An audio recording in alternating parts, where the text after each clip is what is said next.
అందరికీ నమస్కారం. కథల పల్లకి ఛానల్కి స్వాగతం. ఈరోజు కథ నీకోసం 3వ భాగం.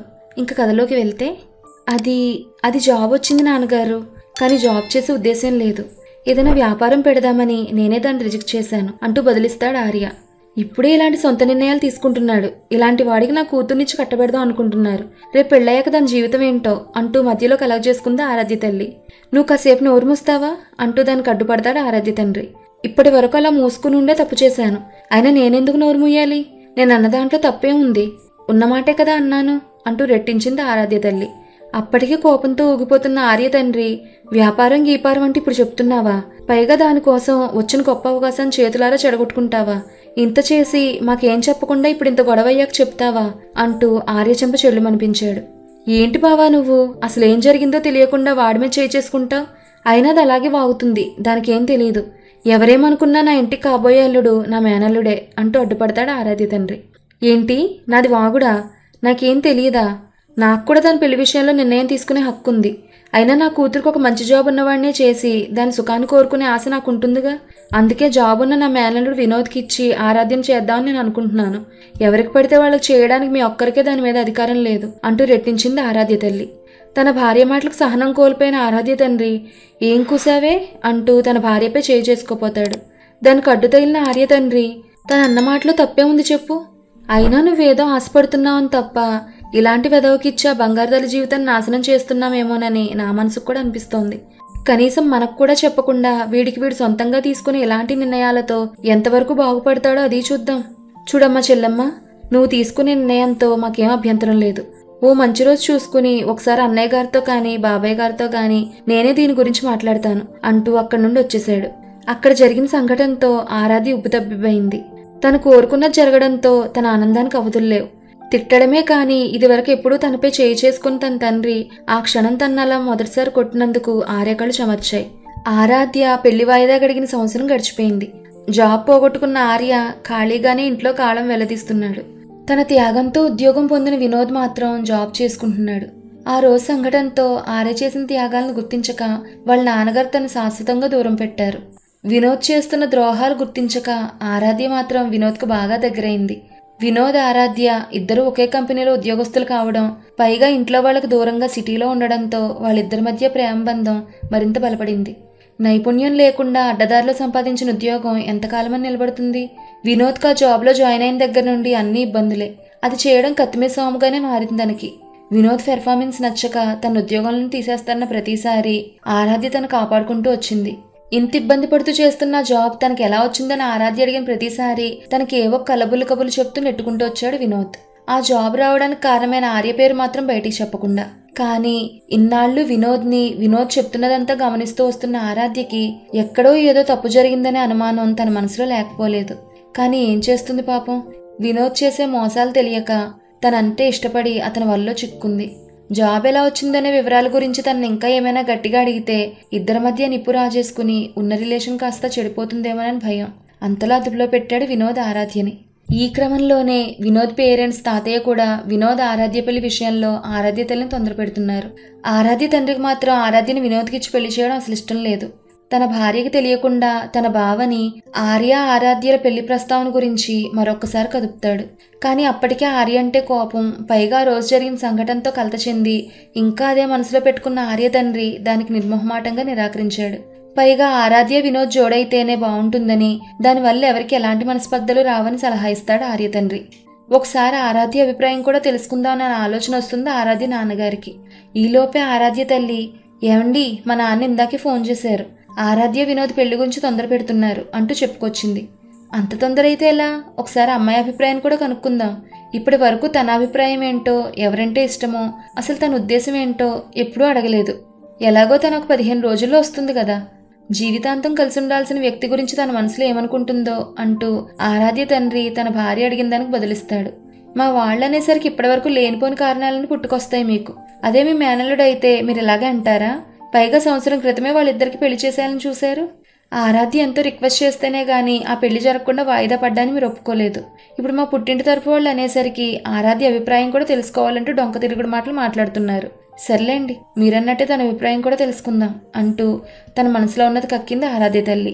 అలా ఒక 15 రోజులు గడిచిన తర్వాత ఇంటికొచ్చిన ఆరాధ్యని నెమ్మదిగా తన అభిప్రాయం గురించి అడిగిన ఆరాధ్య తండ్రికి అక్కడ కూడా నిరాశ మిగిలింది. తనకేం తెచ్చిచ్చినా అంతా మీ ఇష్టమే అంటూ తన తండ్రి నిర్ణయాన్ని గౌరవించి దానికి అడ్డు చెప్పిన ఆరాధ్య ఈసారి మాత్రం వినోద్ అంటే ఇష్టమేనని సూటిగానే బదులిచ్చింది. దీంతో ఆరాధ్య తండ్రి దుఃఖానికి ఆరాధ్య తల్లి ఆనందానికి అవధులు లేవు. వెంటనే తన తండ్రికి కాల్ చేసి ఆరాధ్య కూడా పెళ్లి కొప్పుకుందని వీలైనంత తొందరగా ముహూర్తాలు పెట్టుకుందామని చెప్పకనే చెప్పింది ఆరాధ్య తల్లి. ముహూర్తాలు పెట్టేశారు, శుభలేఖలు కూడా అచ్చు వేయించేశారు. ఆరాధ్య తండ్రికి ఇష్టం లేకపోయినా పెళ్లితంతు మొదలైంది ఆరాధ్య వాళ్ళ ఇంట్లో. తనకిష్టమైన తన భావనే పెళ్లి చేసుకుండడంతో ఆ పెళ్లికి రమ్మని ఎక్కడెక్కడో ఉన్న తన చిన్ననాటి కాలేజ్ స్నేహితురాళ్ళందరినీ ఆహ్వానించే పనిలో నిమగ్నమైంది ఆరాధ్య. ఆ క్రమంలోనే వీళ్ళు ఇంటర్లో ఉండగానే పెళ్లి చేసుకుని వెళ్లిపోయిన తన చిన్ననాటి మిత్రురాలైన సుమకు కూడా శుభలేఖ పంపించింది ఆరాధ్య, తన్ను కూడా పెళ్లికి ఆహ్వానిస్తూ. ఆ శుభలేఖ చూసి ఆశ్చర్యపోయిన సుమ ఆరాధ్యకు కాల్ చేసింది. మీ బావతో నీ పెళ్ళని ఊర్లో అందరూ అనుకుంటున్నారని అమ్మ అంటుంటే నేను ఇంకా ఆర్యతో అనుకున్నాను. అసలు ఆర్య తప్ప నీకు ఇంకో బావున్నట్టు మాకు తెలియదు అంటూ ఆశ్చర్యంగా అడిగింది సుమ. చిచి, అసలు తన పేరెత్తకు, తనంటే నాకు అసహ్యం, చిరాకు. అయినా మీకు తెలుసుగా నాకు తనకి పడదని అంటూ ఆర్యపై తన ఇష్టాన్ని తెలిపింది ఆరాధ్య. సారీ, ఇప్పటికీ మీరు ఇంకా అలాగే ఉన్నారన్నమాట. అప్పట్లో మీరు అలా ఎప్పుడూ ఎడమొహం పెడమొహం పెట్టుకుని ఉండడం చూసి మన క్లాస్మేట్స్ అంతా ఎప్పటికైనా మీరు ఒక్కటవుతారని అనుకునేవాళ్ళం. కానీ ఇంకా నీకు తనపై కోపం అలానే ఉందన్నమాట అంటూ సుమ ఆ పాత జ్ఞాపకాలను ఆరాధ్య గుర్తు చేసింది. తనతో పెళ్ళా? అసలు తను ఎన్ని చేశాడో తెలుసా? ఆ స్కూల్లో తెలిసి తెలియని వయసులోనే నా మనసుని ఎంత గాయపరిచాడో తెలుసా అంటూ తన వేదన తెలపబోయింది ఆరాధ్య. నువ్వింత కోపంగా ఉన్నావంటే నీకు నచ్చని పనేదో చేసే ఉండుంటాడు. కానీ ఆర్య చాలా మంచివాడే, మన బ్యాచ్లో తను నీకు తప్ప అందరికీ నచ్చుతాడు అంటూ బదులిచ్చి, అయినా నీకంత నచ్చని పని తనేం చేశాడో అంటూ తెలుసుకునే ప్రయత్నం చేసింది సుమ. హా, ఏం చేశాడా? ఎవడో నా బుక్లో లవ్ లెటర్ పెడితే పెట్టిన విషయం నాకు కూడా తెలియదు. నన్ను అనుమానిస్తూ ఎవరు పెట్టారంటూ నిలదీశాడు. అందులో నా తప్పేం లేదని నేను ఎంత మొత్తుకున్నా నా మాట వినలేదు. పైగా అనరాని మాటలంటూ దూషించాడు. అసలు నా మీద అంత అనుమానంతో నా బుక్స్ చెక్ చేయాల్సిన పనేంటి తనకి? పైగా ఇంట్లో వాళ్ళకి తెలిస్తే ఏమైపోతారో అంటూ నేనేదో చేయకుండా తప్పు చేసినట్లు నన్ను తక్కువ చేసి మాట్లాడాడు. నిజానికి అప్పుడప్పుడే నాకు తనంటే కొంచెం కొంచెం మంచి అభిప్రాయం కలుగుతోంది. కానీ తన ప్రవర్తనతో అభిప్రాయం కాస్త మారిపోయింది. ఆ క్షణం తనంటే మరింత కోపం, ఆపై అసహ్యం కలిగిందంటూ ఆ రోజు వాళ్ళిద్దరి మధ్య జరిగిన సంఘటన వివరించింది ఆరాధ్య. ఒసే పిచ్చిమొద్దు, నువ్వు ఆర్యను తప్పుగా అర్థం చేసుకున్నావే. అసలు ఆ రోజు జరిగిన దాంట్లో తను తప్పేం లేదు. ఆ లవ్ లెటర్ నీ బుక్లో దొరికింది నాకే. తనేం నీ బుక్స్ చెక్ చేయలేదు. ఈ విషయం తనకి చెప్పి నిన్ను అడగమంది కూడా నేనే. అప్పటికీ తను చెప్తూనే ఉన్నాడు, ఆరాధ్య అలాంటిది కాదు, ఎవరో తన బుక్లో పెట్టేసి ఉంటారని. ఇప్పుడు నేను ఇలా అడిగితే తనని నేనేదో అనుమానిస్తున్నట్టు ఫీల్ అయ్యి నాపై తను మరింతగా కోపం పెంచుకుంటుంది. పైగా ఇంట్లో నాన్నకి తెలిస్తే నాదే తప్పన్నట్టు నన్నే తిడతారని అన్నాడు. తను అంతగా చెప్తున్నా కూడా మీ ఇంట్లో తెలిస్తే ఏదైనా ప్రాబ్లం అవుతుందని నేనే తన బలవంత పెట్టి నిన్నలా అడగమన్నాను. నిజానికి అందులో నిజంగా తను తప్పేం లేదు, తప్పేమైనా ఉంటది నాదే అంటూ ఆ రోజు అసలు ఏం జరిగిందో జరిగిన వాస్తవాన్ని ఆరాధ్యకి వివరించింది సుమ. ఆ రోజు ఆర్యను అపార్థం చేసుకుని తనని నిందించడంలో తప్పంతా తనదేనని ఆరాధ్యకు అర్థమవుతున్నా, అయినా అదొక్క విషయంలోనే కాదు, ప్రతిసారి తను నన్ను అలానే ట్రీట్ చేశాడు. అందుకే తనంటే నాకు చిరాకు అంటూ తన తప్పును కప్పపుచ్చుతూ తనలో తానే సర్ది చెప్పుకుంటూ సుమకు కూడా అదే చెప్తూ కాల్ కట్ చేసింది ఆరాధ్య. ఆ రోజు నేను తనను అంతలా నిందించినా ఈ లెటర్ సుమకు దొరికినట్టు చెప్పకుండా తప్పంతా తన మీదే ఆర్య ఎందుకు వేసుకున్నాడు? ఆ రోజు ఈ విషయం ఇంట్లో తెలిస్తే తను అన్నట్టు పెద్ద ఇష్యూ అయ్యేది. డాడీ నన్ను అప్పుడే చదువు మానిపించేసి ఇంట్లో కూర్చోబెట్టేవారు. చిన్నవాడైనా కూడా నిజంగా తను ఆ రోజు పెద్ద మనసుతోనే ఆలోచించాడు. పైకి తప్పంతా ఆర్యదా అంటున్నా ఆరాధ్య మనసుకు మాత్రమే తెలుసు అందులో తప్పెవరిదో. ఇది జరిగిన 2 రోజుల తర్వాత పెళ్లికి కూడా ఇంకా 2 రోజులు టైం మాత్రమే ఉండడంతో పెళ్లి పిలుపుల్లో భాగంగా పెళ్లికి పిలవడానికి తనతో పాటు ఇంటర్ చదువుకున్న స్నేహితురాలను కలిసింది ఆరాధ్య. తన పేరు జయంతి. చాలా రోజుల తర్వాత జయంతిని కలిసిన ఆరాధ్య వాళ్ళు చదువుకునే రోజుల్లో జరిగిన గతాన్నంతా జ్ఞాపకాలుగా ఒక్కొక్కటిగా గుర్తు చేస్తోంది. అప్పటి వరకు కొంచెం నవ్వుతూనే మాట్లాడిన జయంతి ఆరాధ్య ఇంటర్మీడియట్ రోజుల గురించి గుర్తు చేయడం మొదలుపెట్టిన దగ్గర నుంచి ఒక్కసారిగా తన మొహంలో చిన్న చిన్నవు కాస్త మాయమైంది. ఆరాధ్య ఎంత మాట్లాడుతున్నా జయంతి మాత్రం ఉలుకులేదు పలుకులేదు అన్నట్టుగా అలానే కూర్చునుంది. జయంతి భుజం తడుతూ ఏమైందే అలా ఉన్నావు అంటూ అడిగింది. చచా అదేం లేదే అంటూ బదులిచ్చింది జయంతి. మరి ఇందాకడి నుంచి నేనే లొడలొడ అవుతున్నాను, నువ్వు కనీసం ఏం మాట్లాడకుండా అలా మౌనంగానే కూర్చున్నావు. అసలేమైందే చెప్పు, ఇంట్లో ఏమైనా ఇబ్బందులా? ఏదైనా సమస్య ఉంటే నాతో పంచుకోవే, నేను చేయగలిగినంత సహాయం చేస్తాను అంటూ కృంగుబాటులో ఉన్న జయంతికి తన స్నేహబంధంతో భరోసా కల్పించింది ఆరాధ్య. ఆరాధ్య అంతలా అడగడంతో జయంతికి తన బాధను పంచుకునే ఓ తోడు దొరికిందని భావించి ఎట్టగాలకు నోరుప్పింది. అప్పట్లో నాకు కూడా నీలాగే కష్టపడి చదివి మంచి జాబ్ చేస్తూ సెటిల్ అవ్వాలని ఉండేది. అవునే, నువ్వు కూడా నాతో పోటీపడి చదివేదానివి. ఇంటర్లో ఇద్దరికి ఒకేలా మార్కులు వచ్చినా పాపం ఇంజనీరింగ్కి వచ్చేసరికి మీకున్న ఆర్థిక ఇబ్బందులతో కొన్నాళ్ళు నువ్వు చదువు ఆపేశావని, ఆ తర్వాత దాన్ని కొనసాగించినా సరిగా రాణించలేక బ్యాక్లాగ్స్ ఉండిపోవడంతో చివరికలా ఇంటి దగ్గరే ఖాళీగా ఉంటున్నావని తెలిసింది. నీ గురించి అప్పుడప్పుడు ఇదే అనుకుంటాను, ఎలా ఉండే నీ జీవితం ఎలా అయిపోయిందా అని. అయినా జరిగిందేదో జరిగిపోయింది, అందులో నీ తప్పేం లేదుగా. ఇదంతా మర్చిపోయి ఓ కొత్త జీవితాన్ని మొదలుపెట్టు అంటూ జయంతి కోల్పోయిన ధైర్యాన్ని మళ్లీ తనలో నింపే ప్రయత్నం చేసింది ఆరాధ్య. దానికి జయంతి, నువ్వన్నట్టు ఎవరో చేసిన తప్పుకు నేనేం శిక్ష అనుభవించడం లేదు ఆరాధ్య. నా చేతులారా నేనే నా జీవితాన్ని సర్వనాశనం చేసుకున్నాను. తప్పంతా నాదే. నేను చేసుకున్న దానికి ప్రాయశ్చిత్తం నేను అనుభవించడంతో పాటు అసలే ఇబ్బందుల్లో ఉన్న మా అమ్మ నాన్నలను కూడా బాధ పెట్టాను. నన్ను ప్రేమించి పెళ్లి చేసుకోవాలనుకున్న మా బావని దూరం చేసుకున్నాను అంటూ బదులిచ్చింది. జయంతి ఏం చెప్తుందో అర్థం కాక, అసలు ఏం చెప్తున్నావే, ఏం జరిగింది అంటూ జయంతి మాటలకు ఆశ్చర్యానికి లోనవుతూ అడిగింది ఆరాధ్య. చేసిన తప్పులు చెప్పుకుంటే పోతాయంటారు. నాకు ఇప్పటి వరకు ఎవరితో ఈ విషయాలు పంచుకోవాలో తెలియలేదు. నాలో నేనే అనుక్షణం సతమతం అవుతున్నాను. కానీ ఎందుకో నీతో అయినా పంచుకోవాలనిపిస్తోంది. మీరందరూ అనుకున్నట్టు నా చదువు నాశనం అవడానికి, మధ్యలోనే ఆగిపోవడానికి మాకున్న ఆర్థిక ఇబ్బందులు ఏమాత్రం కారణం కాదు. ఇంకా చెప్పాలంటే పాప మా అమ్మ నాన్న వాళ్ళకి నన్ను చదివించే స్తోమత లేకపోయినా నా ఇష్టం మేరకు వాళ్ళు చాలా కష్టపడి నన్ను చదివించారు. ఏ రోజు నేను అడిగింది కాదనలేదు. అలా వాళ్ళు నన్ను అంత కష్టపడి చదివిస్తూ ఉంటే నేను మాత్రం ప్రేమ గీమ అంటూ ఒకడు మాయలో చిక్కుకుని చివరికి వాడి చేతిలో మోసపోయాను. వాడి మోసాన్ని గ్రహించేసరికి జరగాల్సిన నష్టం జరిగిపోయింది. అందరికీ దూరమయ్యి ఒంటరిగా మిగిలిపోయాను. దాంతో ఒక్కసారిగా షాక్ అయిన ఆరాధ్య, ఏంటే నువ్వు చెప్పేది, ఇదంతా ఎప్పుడు జరిగింది, అసలు ఎవడే వాడు అంటూ నిలదీసింది. అది ఎవరో కాదు, శ్రీను అంటూ తనను మోసం చేసినోడి పేరు చెప్పింది. శ్రీను అంటే అదే ఊర్లో ఆటో నడుపుతాడు కదా. ఈసారి ఆరాధ్యకి తను ఎవరి గురించి చెప్తోందో అర్థమైంది. ఒకప్పుడు ఆరాధ్య ఎవరితో అయితే చాటింగ్ చేస్తూ ఫోన్ మాట్లాడుతూ చనువుగా ఉంటూ ఆర్యకి దొరికిపోతుందో తనే ఆటో డ్రైవర్ శ్రీను.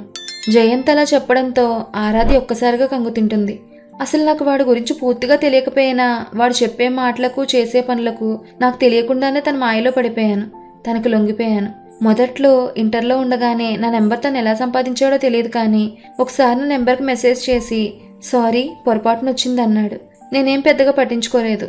తర్వాత good morning, good night, hi, bye, పండక్కి పబ్బాలకి విషెస్ లాంటి మెసేజ్లు పెట్టేవాడు. మొదట్లో వాటికి రిప్లై ఇవ్వడానికి నేను నిరాకరించినా తను అలా పదే పెడుతుండడంతో పాపం అనిపించి రిప్లై ఇవ్వక తప్పింది కాదు.